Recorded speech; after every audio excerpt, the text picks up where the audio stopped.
abashomesa b'itendekero rya KIU Western Campus omu district ya Bushenyi babangwirwe mu nshomesensya eyareserwe ministry by'Obwegyese omu za senior eya new curriculum erikuza kutandika no mu za university. Education created minimum standards that universities should follow, and one of the main things, the goal is to change, review the undergraduate programs such that they become competence-based. We can have kids.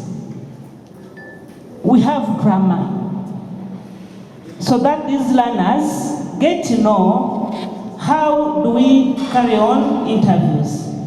Abatendekerwe borekero kubeteekateekere kwakira abeegi abarukurwa omu senior okuza omu za university naho kutandikira omu kubashomesa. Yaba nashoma medicine kugira ngo medicine omuntu doctor abaryaha konkara kuragura omuntu wa Kenya ningo wa kasese aze hariya ahari akose technology na samo new innovations twiza ko tureba abase kuba nashomesa naragura omuntu kuriya ningo yemereraho ushomese abantu batabyo kugira ngo biriye byira abantu twiza bakaza ko mu cyoro bakatandika ukabagambira wabagambira bakashobora bakagenda. Abaana babashimuka bamanya ngo kigo mushomese yiri konkate kikuza kuba kirungi no kugira ngo enshomese y'ibabendo babashomesamo current room level niyo barashange turungi kutandikana n'umwaka w'ubukunji.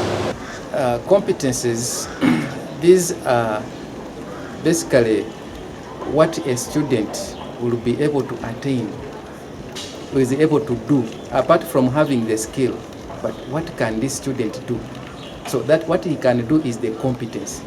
And that is what the new curriculum is all about. Enshomesensya egi eyaharurengo rwa za university nayirgo mu competence based education omu za senior aho yayeserwe new curriculum kandi hatabagitendekerwe bashaberwe okugitandikana no mu kwezi kwa munana okomwaka ogu omuganda Eishomero rya Bukanga Secondary School kurgo mu district ya Isingiro ritungire tanka 2 z'amizi kubahweraho kutangiriza amizi genjura ago barkwija kuba mubakozesa ombwire bwo mushana okutunga za tanka kirugirira hari chairman wa NRM omushweke cy'Isingiro obuyataya yahishomereri enshomenche hwire bakamugambira bemwahabizibu ebine ebirumwibura ry'amizi atyo nawone kwe kubatwekera za tanki 2 z'amizi.